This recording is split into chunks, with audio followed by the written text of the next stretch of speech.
Mm. Hey, good morning, friends. Mark Holmes here with my buddy Cowboy Jobu. And as always, thank you guys for watching, commenting, and subscribing to the Jobu Sports Report. Without you guys, this literally doesn't work. Man, the weekend goes by too damn fast. I mean, I can't believe it's already Monday. Hope you guys tune in tonight for our live stream at 9 o'clock, where we'll be, of course, talking about what else? The Dallas Cowboys. And welcome to this morning's edition of Don't Sleep on the Dallas Cowboys, because you literally can't sleep on the Dallas Cowboys because you never know what might happen late in the evening, late at night, or first thing in the morning. And well, guys, the team is in the second phase of OTAs working out. And the great thing is our team doesn't have any holdouts. Everybody is there in camp. We got everybody literally healthy. So from the standpoint of having a team being able to work together, this is actually great.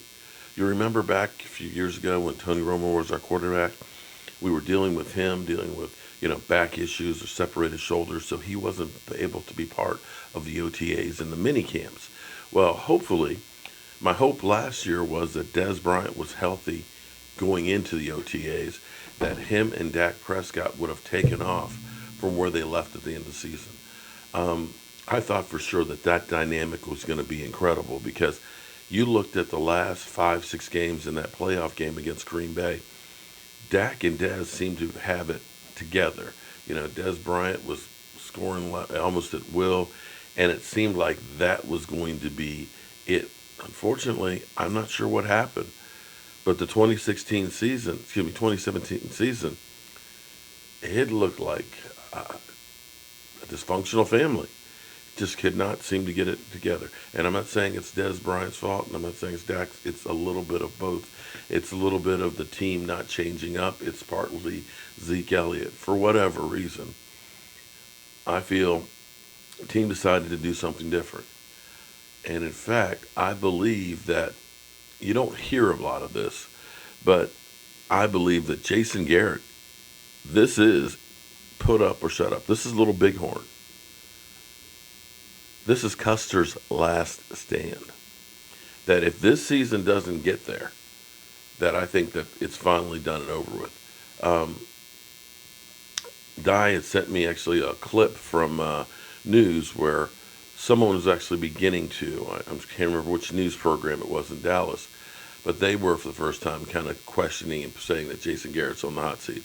And I believe he is because of, if for no other reason, at the end of this season, you have to either let him go or you have to extend his contract. You never have a coach going into their last year of a contract. They are then, hence, a lame duck coach. Although, with our Dallas Cowboys, you never know. They might be the first to try that, but I doubt it. So this, in essence, is the year. And I think that's partially why All or Nothing focuses so much on Jason Garrett. They're trying to set it up, the narrative that win or lose, it's Jason Garrett is the guy to blame. At least that's my opinion on it. Don't have any facts. I just believe it to be so.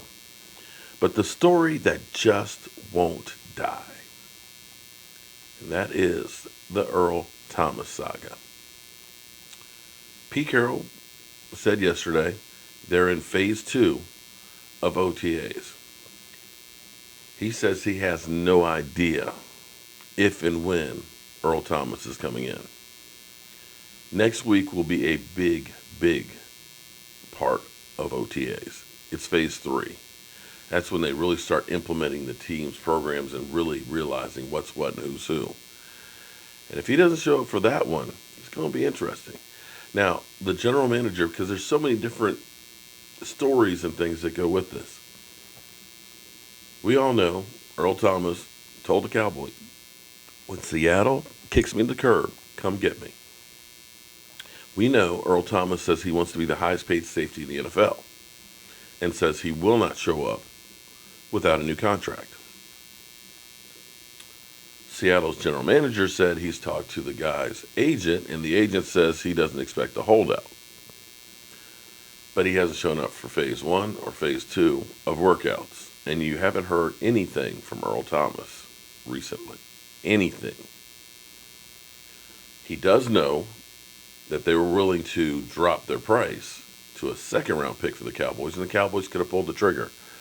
But instead figured, we may be better off long-term with Connor Williams on the offensive line because we can get back to Dallas Cowboys football. And I got to say, I have to applaud that move because in past years, it would have been, Jerry would have given up a first-round pick for an Earl Thomas.